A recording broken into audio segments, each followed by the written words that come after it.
परमेश्वर के नाम की महिमा हो। क्या आप फलवंत होना चाहते हैं? क्या आप आशीषित होना चाहते हैं?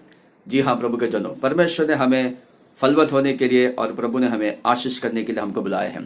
यूहन्ना सुसमाचार का पुस्तक अगर हम लोग 15 अध्याय उसका अगर हम लोग 5वां वचन अगर हम लोग पढ़ेंगे तो यहाँ पर ऐसे लिखा है, मैं दाखलता हूँ तुम डालिया हो, जो मुझ में बना रहता है और मैं उसमें, वो बहुत फल फलता है। प्रभु यीशु मसीह यहाँ पर बोलते हैं कि मैं दाखलता हूँ और तुम डालिया हो, जो मुझ में बना रहता है और मैं उसमें, वो बहुत फल फलता है। प्रभु बोलते हैं कि जो मुझ में बना रहता है और मैं उसमें, वो बहुत फल फलता है। प्रभु का जनों, परमेश्वर ने हमें फलवंत होने के लिए और आशीष करने के लिए बुलाया है। अभी हमको देखना है कि हम परमेश्वर में कैसे बने रह सकते हैं।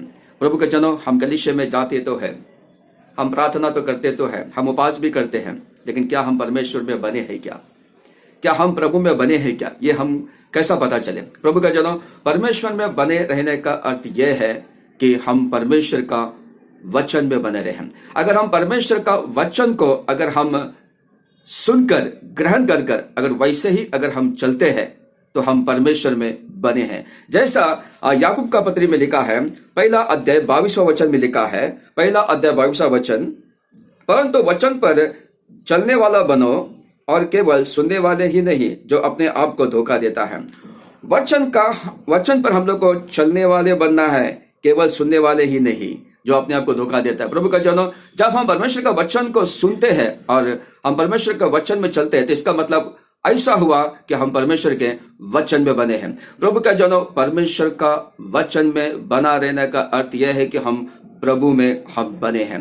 जैसे यूहन्ना सुसमाचार का पुस्तक में लिखा है, अगर हम पहला अध्याय पहला वचन अगर हम लोग पढ़ेंगे, आदि में वचन था और वचन परमेश्वर के साथ था और वचन परमेश्वर था। प्रभु के जनों, वचन परमेश्वर है, यहां पर क्लियर लिखा है, वचन परमेश्वर है, परमेश्वर ही वचन है।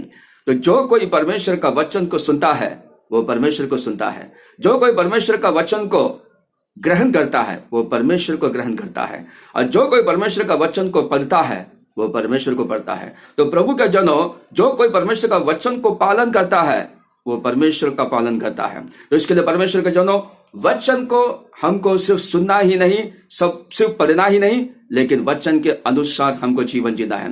जब हम परमेश्वर का वचन के अनुसार जीवन जीते हैं तो हम परमेश्वर में बने रहते हैं।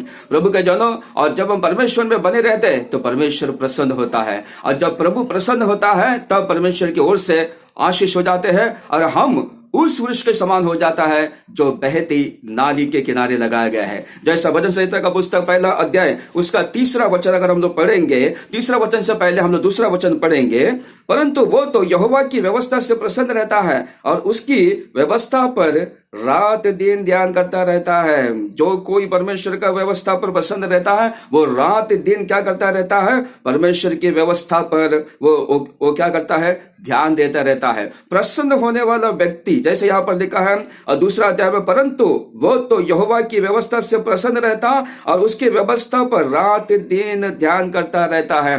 प्रभु के व्यवस्था पर प्रसन्न रहने वाले वो परमेश्वर की व्यवस्था को क्या करेगा? रात दिन ध्यान करते रहेगा। और ऐसा व्यक्ति जो परमेश्वर के वचन को रात दिन ध्यान करते रहने वाले और परमेश्वर के वचन के अनुसार चलने वाले, वो उस वृक्ष के समान होगा। जैसे यहाँ पर 3रा वचन में लिखा है, वो उस वृक्ष के समान है जो बहती नालियों के किनारे लगाया गया है और अपनी ऋतु में फलता है और जिसके पत्ते कभी मुरझाते नहीं, इसीलिए जो कुछ वो पुरुष करे वो सफल होता है। प्रभु का जनों, यहाँ पर साफ साफ लिखा है, यहाँ पर लिखा है, वो उस वृक्ष के समान होगा जो बहती नाली के किनारे लगा गया है। नाली बोलेगा तो बहती नदी के किनारे लगा गया है। तो परमेश्वर का जनों, नदी क्या दर्शाता है? नदी पवित्र आत्मा को दर्शाता है, नदी परमेश्वर का वचन को दर्शाता है, और पवित्र आत्मा ही परमेश्वर है और परमेश्वर ही वचन है। तो जो कोई इस नदी के बाजू में रहता है वो परमेश्वर के बाजू में रहता है, और जो कोई इस नदी के बाजू में रहता है वो परमेश्वर का वचन के बाजू में रहता है। और जब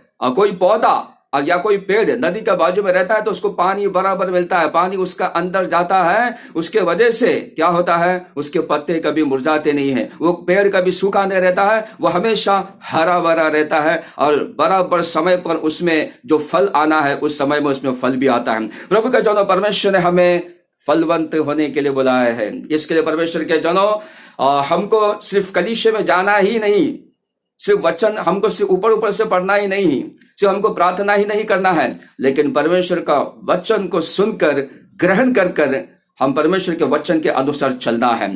जब हम परमेश्वर के वचन को सुनकर वचन के अनुसार चलते हैं तो इसका अर्थ यह होता है कि हम परमेश्वर में बने हैं। तो जैसा यूहन्ना सुसमाचार का पुस्तक में लिखा है कि जो मुझ में बना रहता है और मैं उसमें बना रहता है वो बहुत फलता है। तो प्रभु के जनों, अगर हम ऐसे करेंगे, हम परमेश्वर के वचन को सुनेंगे और पालन करेंगे तो हम फलवंत होंगे। हम आत्मिक जीवन में भी हम फलवंत होंगे और भौतिक जीवन में भी हम लोग फलवंत होंगे। आत्मिक जीवन में हमारा उन्नति होगा और भौतिक जीवन में भी हमारा उन्नति होगा। और परमेश्वर हमें इस पृथ्वी की छोर तक, प्रेस हालेलुया, परमेश्वर हमें उनका गवाह बनेंगे, गवाही प्रभु हमको बनाएंगे। प्रेस हालेलुया, प्रभु इसके लिए हमको चुने हैं कि हम उनका गवाह बने। और कैसा? पृथ्वी की छोर तक हम परमेश्वर के गवाह बने। इन वचनों के द्वारा परमेश्वर आप सभी को आशीष करें।